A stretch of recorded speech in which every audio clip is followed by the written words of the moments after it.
सुस्वागतम श्रोत्यांनो. आजच्या आपल्या कथेचं नाव आहे गोडाचा शिरा. लिहिली आहे सचिन देशपांडे यांनी. आपल्या पूर्वजांनी ज्या ज्या प्रथा पाडल्या आहेत, प्रत्येक प्रथेमागे काहीतरी लॉजिक आहे.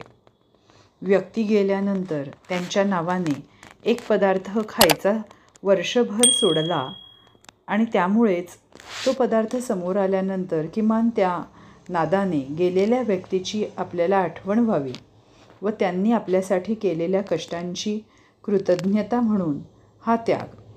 किती छान भावना आहेत ना. अशाच छान भावना आपल्याला या भावस्पर्शी कथेतून ऐकायला मिळणार आहेत. चला तर मग. कालपासूनच त्याचे बाबा अस्वस्थ होते. रात्रीही जरासा दूधभात खाऊनच निजले होते. त्याने बाबांना थेट नाही पण बायकोला ने लेकीला विचारलं होतं, पण त्या दोघींनाही काहीच कारण दिसत नव्हतं. आज अक्षय तृतीयेनिमित्त त्यांच्या घरी छान बेत होता. पुऱ्या, आमरस, मसाले भात, टोमॅटो सार, तळणात कुरडया आणि डावीकडे होती बाबांना आवडते तशी भाजलेल्या मिरच्या दह्यात चोडून केलेली चटणी. एकंदरीतच अतिशय आवडीचा बेत होता हा सगळा, बाप अन लेकाचा. पण ताटावर बसतानाच बाबा म्हणाले, जरासा दहीभातच खाईन, आणि बोलल्याप्रमाणे अगदी लाडक्या नातीच्या आग्रहालाही न जुमानता ते फक्त दहीभात खाऊनच उठले. आता मात्र त्याला राहावेना. मग त्याने कसंबसं जेवण उरकलं नि तो गेला बाबांच्या खोलीत. ते निजले होते. डोळ्यांवर दुमडला होता हात, तर दुसरा हात बाजूला ठेवला होता त्यांनी, आणि त्या हाताखाली होतं एक कापडी गाठोडं. तो चुपचाप जाऊन बाबांच्या पायाशी बसला. त्याची चाहूल लागताच बाबा उठून पलंगाच्या डोक्याशी आडवी उशी ठेवत तिला टेकून बसले. तो कापडी गाठोड्यावरचा हात मात्र तसाच ठेवला होता त्यांनी. बाबांना उठवून बसवलेलं बघून लेकानं विचारलं, बाबा काय झालंय? अस्वस्थ का आहात कालपासून? काही नाही रे बाळा, असं का वाटतंय तुला? बाबांनी विचारलं. काल संध्याकाळी आणि त्यानंतरही मी बघतोय तुम्ही जरा डिस्टर्ब दिसताय. रात्री नुसता भात खाल्लात. आता दुपारला एवढा चांगला साग्रसंगीत स्वयंपाक असतानाही फक्त दहीभात खाऊन उठलात. बरं वाटत नाही आहे का? आणि त्या गाठोड्यात काय आहे? अरे बाळा, आज पहिली अक्षय तृतीया, तुझी आई गेल्यानंतरची. तिच्या 10व्यालाच मी तुम्हाला सांगितलेलं होतं की मी आंबा खाणार नाही यावर्षी, कारण तुमच्या आईला तो फार आवडायचा. काल सुनबाईने आंबे आणलेले पाहिले आणि आजचा आमरसपुरीचा बेतही कळला. वाईट वाटलं रे फार की तुम्ही मला एवढ्यातच विसरलात. काल रात्री बऱ्याच उशिराने डोळा लागला आणि ही आली स्वप्नात. म्हणाली, अहो ठीक आहे, नातीकरता करणार असेल आमरस. तुम्ही माझ्यासाठी आंबा सोडलात ना, पण सणासुदीला घरी केलेलं गोड तुमच्या तोंडाला न लागलेलं मलाच नाही चालणार. सांगून ठेवते.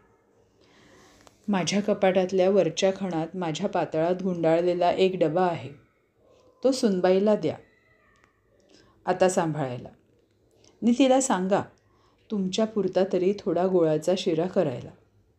मी सकाळी तो डबा काढला आणि सांगणारच होतो, तेवढ्यात मला सुनबाईंचा आवाज ऐकू आला. ती तुला सांगत होती, आता आणि काही करायला सांगू नका प्लीज. जे ठरलंय ते सगळं करेपर्यंत पिट्ट्या पडणार आहे माझा. मग मी काहीच न बोलता परत खोलीत आणून ठेवला हा डबा.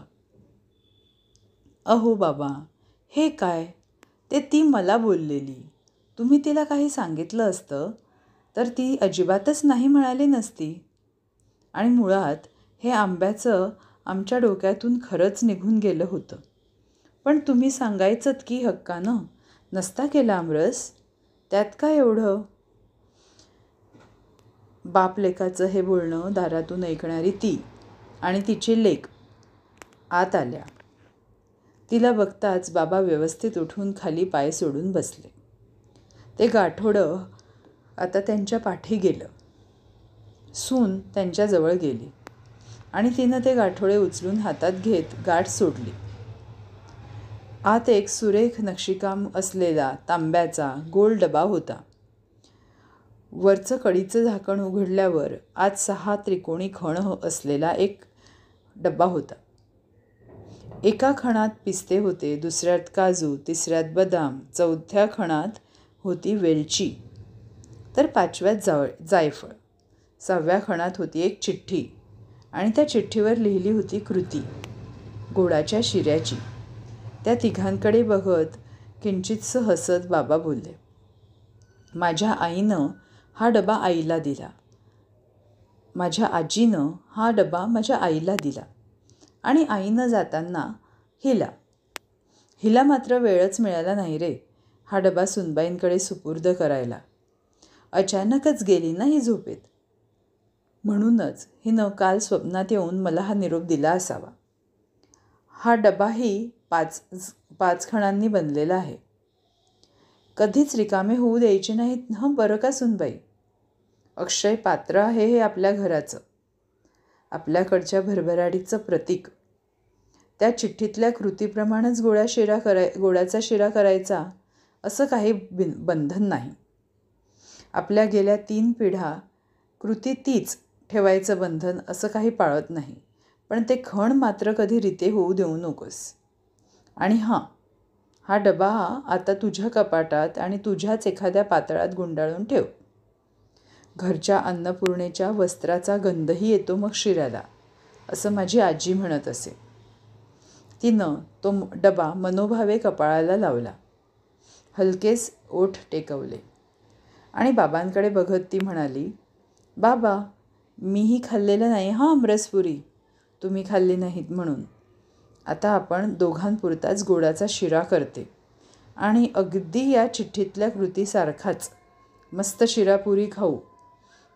या बापलेकीला बसू दे बघत आपल्या तोंडाकडे. चौघेही जोराजोरात हसू लागले. तिच्या ह्या बोलण्यावर हसता हसता एक थेंब ओघळला होता सुनेच्या डोळ्यातून.